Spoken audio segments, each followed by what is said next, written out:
In this next segment, we are going to do a little bit of story time. And so it's a great opportunity to learn more about our speakers and who they are today. So ladies, could you share with us a personal breakthrough story of finding your voice? And I'm going to ask Pamela to go first.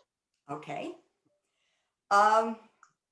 At one time in my life, I had a temporary moment of insanity, and I wandered into the political arena.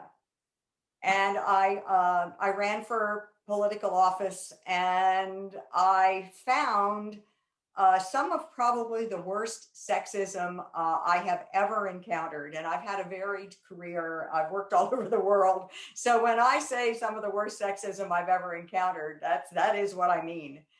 And I decided I ran for city council of the third largest city in Pennsylvania, Allentown, Pennsylvania.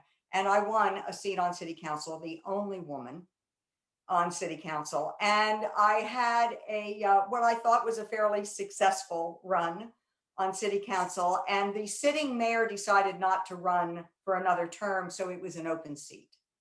So I got all enthused about what I could do if I were mayor, and I ran for mayor of the city. And when you run for an office of that size, controlling potentially $100 million budget and hundreds of employees and everything, it's serious. So a lot of the kingmakers were interested in who was going to win the mayor's race. And I did have some support from some very wealthy and very influential people, almost all of whom were men.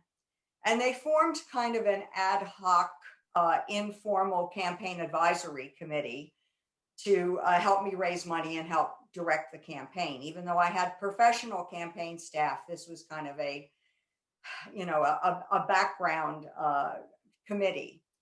Well, they decided that I needed to have a cutesy campaign slogan, which unfortunately now I can't remember, but it was Pam does this for the city, or Pam runs something. And it was just ridiculous. It didn't use my full name. It didn't use my last name. And it sounded like I was running for prom queen. And we got into a discussion. There was a whole campaign meeting luncheon. So it wasn't just this group of wealthy men supporters. It was also other campaign staff at the table. And one of the men decided that he was going to absolutely insist that I refer to myself as Pam and use this prom queen slogan in my campaign and everything. And everybody at the table, including some of the other men, just kind of like sat back and went, whoa. And I had decided I was done. I had had enough. And I basically put him in his place. I never raised my voice. I never used a bad word, which is really for women very important, to always maintain your composure. And he backed off. We were able to use the campaign slogan, use my full name.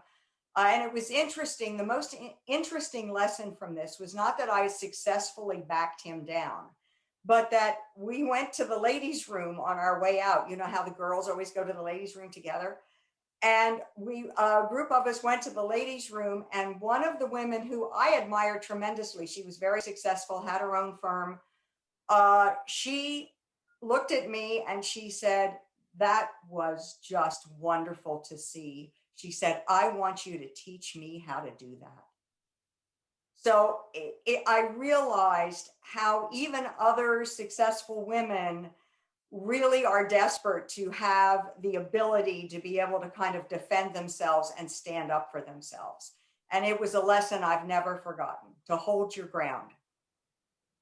Pam, thank you. And how was your relationship with that person who you confronted afterwards? It was strained. Okay. It was strained. You stood your ground, and I did. And he was definitely not used to having, especially a woman, stand their ground with him. But we went on through the campaign together. We were okay, but it wasn't but the relationship that we'd had before was very paternalistic. It was very, pat you on the head and say you're a good girl and, you did well. So the fact that it was strained did not bother me at all because I was now my own person. Good. Thank you, Pam. And thanks for the bravery.